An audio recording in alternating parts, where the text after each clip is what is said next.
ಆಸೆ ಪಟ್ಟು ನಿರಾಸೆ ಆಗೋದ್ಕಿಂತ ಆಸೆನೆ ಪಡದೆ ಮೌನವಾಗಿರೋದು ಒಳ್ಳೇದಲ್ವಾ? ಬಿಟ್ಟೆ ಇರಲಾರದಷ್ಟು ಹಚ್ಚಿಕೊಂಡಿದ್ದ ಸಂಬಂಧಗಳನ್ನ ಬಿಟ್ಟಿದ್ದೀನಿ ಅಂದ್ರೆ ನನಗೆ ಅಹಂಕಾರ ಅಂತಲ್ಲ, ಅದು ನನ್ನ ನೊಂದ ಮನಸ್ಸಿನ ನಿರ್ಧಾರ ಅಷ್ಟೇ.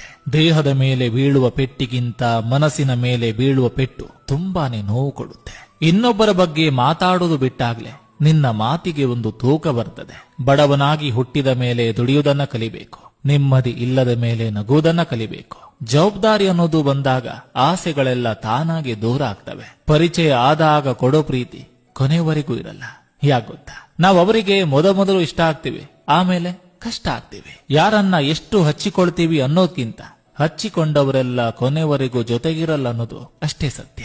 ಸಂತೋಷವನ್ನ ನಾವೇ ಸಂಪಾದಿಸಬೇಕು, ದುಃಖನ ಎಲ್ಲರೂ ಉಚಿತವಾಗಿ ಕೊಟ್ಟೇ ಹೋಗ್ತಾರೆ. ಕಾಮನ ಬಿಲ್ಲು ಒಂದೇ ಸಾರಿ 7 ಬಣ್ಣಗಳನ್ನ ತೋರಿಸುತ್ತೆ, ಆದ್ರೆ ಮನುಷ್ಯ ಟೈಮ್ ನೋಡಿ ಒಂದೊಂದು ಸಲ ಒಂದೊಂದು ತರದ ಬಣ್ಣ ತೋರಿಸ್ತಾನೆ.